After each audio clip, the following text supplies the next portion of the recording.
राधे राधे। आइए हम सभी सुनते हैं कार्तिक महात्म्य का 28वां अध्याय। यहाँ तक कि कथाएं सुनने के बाद ऋषियों ने कहा, हे सूत जी महाराज, अब कार्तिक शुक्ला अष्टमी, जिसे गोपाष्टमी भी कहते हैं, का महात्म्य सुनाने की कृपा कीजिए।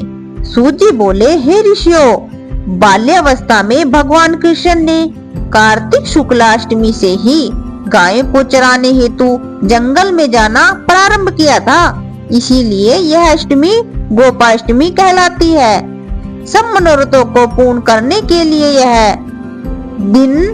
इस दिन गौ का पूजन करके, गाय की प्रदक्षिणा करके और फिर गौ के पीछे पीछे कुछ दूर चलें। इस दिन श्री कृष्ण भगवान की परम प्रिय श्री राधा जी के नाम से विख्यात राधा कुंड में स्नान करके जो व्यक्ति श्री कृष्ण भगवान का पूजन करता है, उसके संपूर्ण पाप नष्ट हो जाते हैं।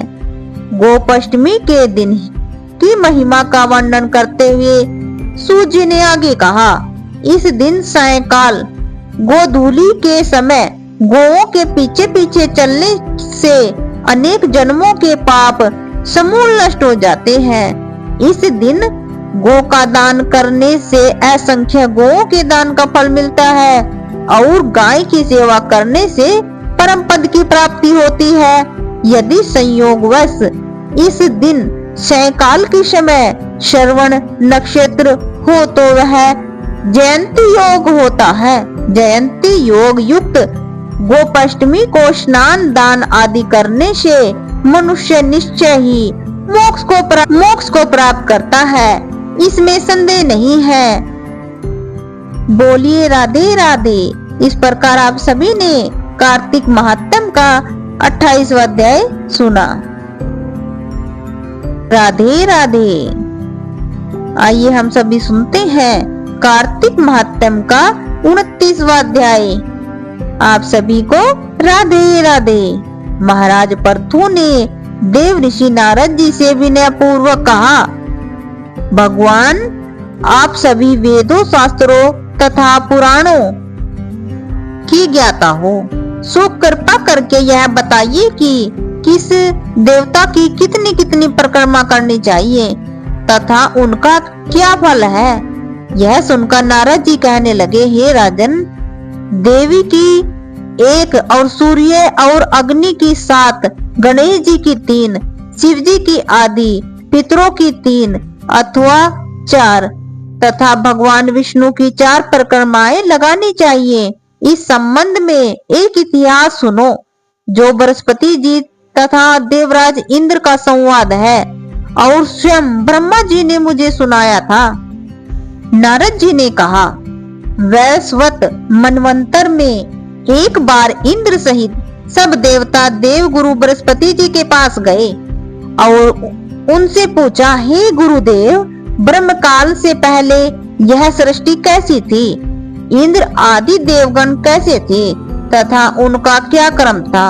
यह सुनकर बृहस्पति जी ने कहा, उस समय की बात तो हम भी नहीं जानते, क्योंकि उस समय उस काल को बीते अब तक 6 मनवंतर हो चुके हैं, परंतु आपकी ही नगरी में सुधर्मा रहता है, वह सब कुछ बता सकता है। यह कहकर बृहस्पति जी इंद्र आदि सब देवताओं को लेकर सुधर्मा के पास आए। सुधर्मा ने देवगुरु सहित इंद्र आदि देवताओं का यथाविधि पूजन व आदर सत्कार किया। इंद्र सुधर्मा की राजलक्ष्मी तथा वैभव देखकर दंग रह गया और पूछा, हे सुधर्मा, इतनी राजलक्ष्मी तथा वैभव तुम्हें कहां से प्राप्त हुआ? तुमने कौन सा ऐसा यज्ञ दान व तप किया है जिससे ब्रह्म काल से पहले की बात भी जानते हो? यह जानने की हमारी अभिलाषा है। सुधर्मा ने उत्तर दिया, हे इंद्र, जब 4 युगों की 1000 चौकड़ियां बीत जाती हैं, तब ब्रह्मा का 1 दिन होता है।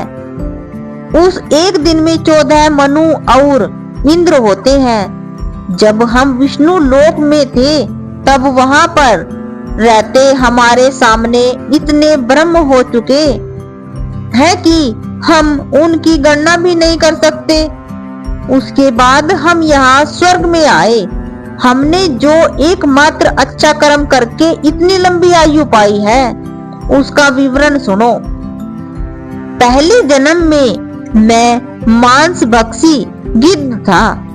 एक समय कार्तिक शुक्ला नवमी को श्री विष्णु के मंदिर पर बैठा हुआ था।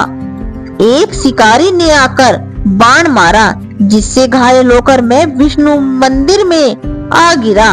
उसी समय मांस के लोभी एक कुत्ते ने आकर मुझको पकड़ लिया। उसे देखकर अन्य कुत्ते भी वहां आ गए। वह कुत्ता उनसे डरकर मंदिर के चारों ओर चक्कर लगाने लगा। अन्य कुत्ते भी उसके पीछे पीछे भागते रहे। इस प्रकार सबने मंदिर की प्रदक्षिणा कर ली।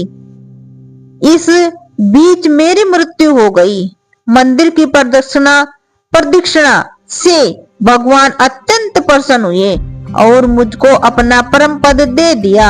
यह बात सुनकर इंद्र तथा अन्य सभी देवता अत्यंत प्रसन्न हुए और उन्होंने भी भगवान का पूजन करके प्रदक्षिणा की। इसके पश्चात नारद जी ने इस नवमी तथा भगवान की परिक्रमा का महत्व बताते हुए आगे कहा, हे राजन, कार्तिक शुक्ला नवमी सतयुग की आदि तिथि है। उस दिन भगवान की पूजा, प्रदक्षिणा, व्रत, दान, तप तथा यज्ञ करने से कई गुना फल मिलता है। यदि कार्तिक शुक्ला नवमी को मथुरा में जाकर भगवान का पूजन व प्रदक्षिणा की जाए तो उससे अनंत फल की प्राप्ति होती है। प्रदक्षिणा करने में जितने पग उठते हैं उनके उतने ही कुल बैकुंठ में वास करते हैं। यदि मथुरा नगरी बहुत दूर हो तो अन्य किसी धार्मिक स्थान पर प्रदक्षिणा करें। यदि यह भी संभव न हो तो ब्राह्मण विष्णु की प्रतिमा, गौ, तुलसी अथवा शालिग्राम की प्रदक्षिणा कर लेवे। समुद्र सहित संपूर्ण पृथ्वी की परिक्रमा करने से जो फल प्राप्त होता है वही अनंत पुण्य फल तुलसी जी अथवा शालिग्राम जी की प्रदक्षिणा करने से प्राप्त हो जाता है। कार्तिक के शुक्ल पक्ष की नवमी को गौ, ब्राह्मण, देव मंदिर, तुलसी वन, साधु, वैरागी, जीवन मुक्त, परमहंस, गृहस्थ, वेद उपदेश, उपवेद तथा पुराण ये सब ग्राम में ही वास करते हैं। अतः अपने ग्राम की प्रदक्षिणा करने मात्र से भी प्रदक्षिणा हो जाती है। ग्राम की प्रदक्षिणा करने के लिए प्रातः काल ब्रह्म मुहूर्त में उठकर शौच, स्नान आदि नित्य कर्म से निवृत्त होकर कमंडल हाथ में लेकर ओम नमो भगवते वासुदेवाय मंत्र का जाप करते हुए सूर्य उदय होने से पहले ही प्रदक्षिणा प्रारंभ कर देनी चाहिए। ब्राह्मण देवस्थान अर्थात मंदिर, तुलसी तथा शालिग्राम जी की मूर्ति की परिक्रमा सूर्योदय के पहले भी की जा सकती है और बाद में भी की जा सकती है। इस प्रकार आप सभी ने कार्तिक महात्म्य का 29वां अध्याय सुना। आप सभी को राधे राधे।